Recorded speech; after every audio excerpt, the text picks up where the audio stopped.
ওলামা একরাম করে নিয়েন, আমি শুনায়া দিয়া যেতেছি আপনাদেরকে। নফকা দুইটা হবে। প্রথমটাকে বলে কিয়ামতের জন্য, দুইবার সিংহায় ফু হবে, একবার ধ্বংসের জন্য, দ্বিতীয়টা হবে নফকাতুন নুশুর বলে এটাকে। দ্বিতীয়টা আমাদেরকে কবর থেকে উঠানোর জন্য হবে। কিন্তু সব মারা যাবে, আল্লাহ চারজনকে পয়দা করবেন কুদরত দিয়া।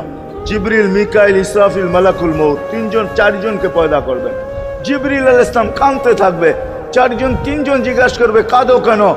এখনই ইসরাফিলকে সিংহায় ফু দেওয়ার হুকুম হবে নফকাতুন নুশুরের জন্য। আমাকে হুকুম হবে বন্ধুকে নিয়ে আসো মাকামে মাহমুদে। আমি মৃত্যুর পরে ভুলে গেছি ওনার কবর কোথায়। তিনজন বলবে জমিনকে জিজ্ঞাসা করো, তো জমিনকে জিজ্ঞাসা করবে, জমিন বলবে কাদ দাক্কানি আল্লাহু দাক্কা ফানাসিতু। প্রথম সিংহায় ফুতে আল্লাহ এরকম ছানছেন, আমিও ভুলে গেছি রাখছি কোথায়। অনেক সময় হয় জিনিস যাবে খুঁজতেছে সারা ঘরে, ঠিক না? হয় না? হয় না? হ্যাঁ, জিনিস জ্যাবের ভিতরে, পকেটের ভিতরে, কিন্তু খুঁজতেছে সারা ঘরে খুঁজতেছে। পরে পকেটে হাত দিয়া যখন দেখে পাইছে, তো জিব্বায় কামড় দিয়ে আসতে বেরিয়ে যায়, কেননা গর্ত গরম করে ফেলছিল। এখন গড়ালড়া পাইলে উল্টা এর উপরে গরম হবে, ঠিক না? রাখছো পকেটে, খোঁজো আমাদের কাছে, ঠিক না? আর কাম পাও না, ঠিক না? এখন এর উপরে চড়াই হবে। জমিন বলে আমিও ভুলে গেছি। ওই দিন আল্লাহ রসুলের কবর থেকে নূর বাহির হবে, নূর নূর নূর নূর, হাত্তা ইয়াসাদ আরশার রহমান, আল্লাহর আরশ পর্যন্ত পৌঁছবে। হুকুম হবে নিয়ে আসো। আসবে জিবরিল আলাইহিস সালাম, মারবে পর, চিনা মারবে পর, আর বলবে কুম ইয়া হাবিবার রহমান, আল্লাহর বন্ধু ওঠেন। ও মাধবদের মানুষ, আপনার আমার হাবিব, আপনার আমার রসুল, যার আদর্শ আমাদের কদমে কদমে প্রয়োজন নিজের এই জীবনটাকে গ্রহণযোগ্যতা পর্যন্ত পৌঁছানোর জন্য, উনি কবর থেকে উঠবে। ওয়াহুয়া ইয়াবকি ওয়া ইয়াকুল, কাঁদতে কাঁদতে উঠবেন আর বলতে বলতে উঠবেন, জিবরিল আইনা উম্মতি, আমার উম্মত কোথায়? হায় হায় হায়।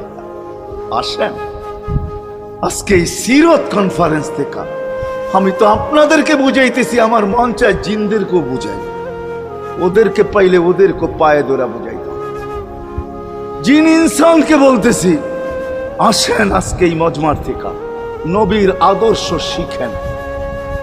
নবী আল্লাহ পাওয়া শুধু নবীর আদর্শের ভিতরে। এই জন্য আল্লাহ বলছে লাকাদ কানা লাকুম ফি রাসূলিল্লাহি উসওয়াতুন হাসানা লিমান কানা ইয়ারজুল্লাহ, যে আল্লাহ পাইতে চায়।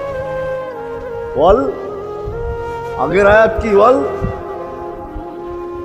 ইয়াউমিল আখিরা, আর যে আখিরাত পাইতে চায়, আখিরাতের বাদশাহী যে চায়, যে আল্লাহকে পাইতে চায়, আখিরাতের বাদশাহী পাইতে চায়। দুনিয়া 60-70 বছরে এখানে পাইলো যেমন, না পাইলো তেমনই। যে পাইছে তার জন্য সূর্যের গতি যতটুকু, ঋতু তার জন্য যেমন, ঘড়ির কাঁটা তার জন্য যেমন, যে পায় না তার জন্য সমানই। এখানের জীবন কাটা যাবে। বিদায় আসেন আজকে এই মজলিস থেকে প্রতিজ্ঞাবদ্ধ হই যে নবীর আদর্শের উপরে উঠব। আল্লাহর রসুল সুযোগ দিছেন আমাদেরকে। আমি শেষ কথা বলতেছি, আগে এখন তো ব্রিজ আর ব্রিজ, ফ্লাইওভার আর ফ্লাইওভার, ঠিক না? হয়তো 2-1 বছর পরে আমরা এটাও দেখব যে মাধবদীর ওই মাথার থেকে নিয়ে একবারে কোথায় পাঁচদোনা পর্যন্ত ফ্লাইওভার চলে গেছে, ঠিক না? গাড়ি উঠবে এখান দিয়ে ওইখানে যে নেমা যাবে, কোনো জ্যাম না জট, ঠিক না? হ্যাঁ, কিন্তু একদিন ছিল শাখো, ছিল আমাদের দেশে শাখো, চিনেন? বাঁশের শাখো ছিল। আল্লাহর রসুল বুঝাইতে চাইতেছে একটা সময় আসবে আমার উম্মত, বাঁশের শাখো, কেউ যদি বাঁশের শাখো থেকে স্লিপ খায় বা গাছে উঠা যদি গাছের থেকে পড়ে যেতে চায়, তো ডাল দইরা যেরকম লটকায়া থাকে, শাখর থেকে পড়তে যায় শাখর উপরের বাঁশ দইরা যেরকম লটকায়া থাকে, আল্লাহর রসুল আমাদেরকে সুযোগ দিচ্ছেন একটা সময় আসবে উম্মত আমার একটা সুন্নত ধরেও যদি মউত পর্যন্ত লটকায়া থাকতে পারো, তাইলে তোমাকে 100 শহীদের সওয়াব দেওয়া হবে। মান তামাসসাকা বিসুন্নতি, মান তামাসসাকা বিসুন্নতি ইনদা ফাসাদি উম্মতি।